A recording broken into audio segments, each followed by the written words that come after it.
राजीव गांधी पंचायती राज संगठन का ग्राम स्वराज यात्रा शांतनु मिश्रा के नेतृत्व में छठा दिन दुलमी प्रखंड के बोंगा सूरी में जनसंपर्क किया। राजीव गांधी पंचायती राज के प्रदेश उपाध्यक्ष ने सभा को संबोधित करते हुए कहा कि पंचायती राज को सशक्त बनाने और सत्ता के विकेंद्रीकरण के उद्देश्य से यह यात्रा 21 दिनों के लिए रामगढ़ विधानसभा में निकाली गई है। यात्रा गांव-गांव जाकर लोगों को पंचायती राज के अधिकार और लाभ के बारे में बता रही है और सजग कर रही है। यह यात्रा 19 तारीख से सुभाष चौक रामगढ़ से शुरू होकर दोहा कातू पंचायत होते हुए रात्रि विश्राम सोसो पंचायत भवन में किया और आज यात्रा सुबह से रामगढ़ विधानसभा के दुलमी पंचायत से निकला है और सभी पंचायत में जाकर लोगों को जागरूक कर रहा है। जो आज आपके गांव में आई है, इसका उद्देश्य क्या है? महात्मा गांधी के सत्ता के विकेंद्रीकरण और पंचायतों को पूर्ण अधिकार और ग्राम स्वराज की जो कल्पना थी, जो सोच थी, उस कल्पना उस सोच को जमीन पर उतारने की वकालत करने आपके पास आया है।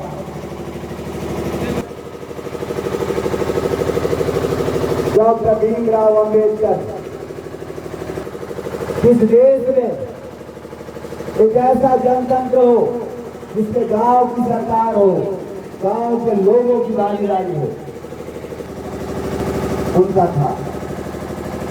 विधानसभा जो राज्य के विषयों को देखती है और ग्राम सभा जो गांव को देखती है, तो मतलब और एक आप लोगों ने आज तक बहुत सी सरकारें बनाई हैं। आजादी के बाद बहुत सी सरकारें इस देश में, इस राज्य में बनी, लेकिन आज तक कभी भी गांव की सरकार नहीं बन पाई, गांव में सरकार नहीं बन पाई। दिल्ली में तो सरकार बनी, हाथ में अधिकार है, वो नहीं चाहते हैं कि सत्ता का विकेंद्रीकरण हो, उनके ताकत को बांटा जाए और गांव में भी कोई सरकार बनेगा। आप कह नहीं सकते, वो आपको नहीं जानता है, आपकी जरूरतों को भी नहीं जानता है कि आपकी जरूरतें क्या है। आपकी जरूरतें क्या है जो वह नहीं जानता है, उसको मालूम नहीं है। किस गांव की सामाजिक संरचना, आपकी सभ्यता, आपकी संस्कृति, आपका क्षेत्र, वह कुछ भी नहीं जानता है, लेकिन बावजूद इसके वह आपका निर्णय लेता है और उसके निर्णय को आप तमाम लोग जो लोग रहते हैं उनकी सरकार कैसी बने।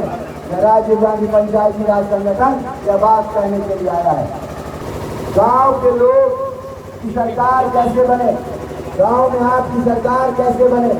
यह बात आज आपके गांव में वृद्धा पेंशन किसको मिलेगा, इंदिरा आवास किसको मिलेगा, यह तय आप नहीं कर पाते हैं। इसके लिए एक व्यवस्था है और उस व्यवस्था में जो लोग हैं उसमें आपकी भागीदारी नहीं है। तो आपकी भागीदारी हो, सत्ता का विकेंद्रीकरण हो और इस देश में गांव में भी एक सरकार बने। जैसे दिल्ली में सरकार है, रांची में सरकार है, वैसे गांव में भी एक सरकार बने। यह बात हम कहने के लिए आपके पास आए हैं। आप सब लोगों को तय करना है, यह जो लड़ाई है यह आपकी लड़ाई है, यह आपको लड़ना है। गांधी जी का जो पूर्ण स्वराज का सपना था, वह सपना जब तक पूरा नहीं हो सकता तब तक यह देश आज़ाद नहीं कहलाएगा। आज़ादी है लेकिन याद ही अधूरी है। गांव के लोगों की भागीदारी के बिना यह आज़ादी अधूरी रहेगी।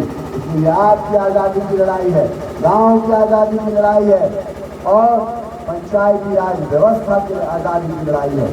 कोई किसी भी दल का हो सकता है, किसी भी पार्टी का हो सकता है, लेकिन वो ग्राम सभा का सदस्य हो सकता है। इसके लिए किसी आपको दल का होना जरूरी नहीं है। जो इस गांव में पैदा लेगा वो आज भी ग्राम सभा का सदस्य होगा और जीवन पर्यंत रहेगा। इसलिए ग्राम सभाओं का मजबूत होना जरूरी है। ग्राम सभाओं को मजबूत कीजिए, पंचायती राज को मजबूत कीजिए, अपने आप को मजबूत कीजिए और अपनी सरकार बनाने के लिए लड़ाई लड़िए। बहुत बहुत धन्यवाद। जोहार। खबर स्तंभ।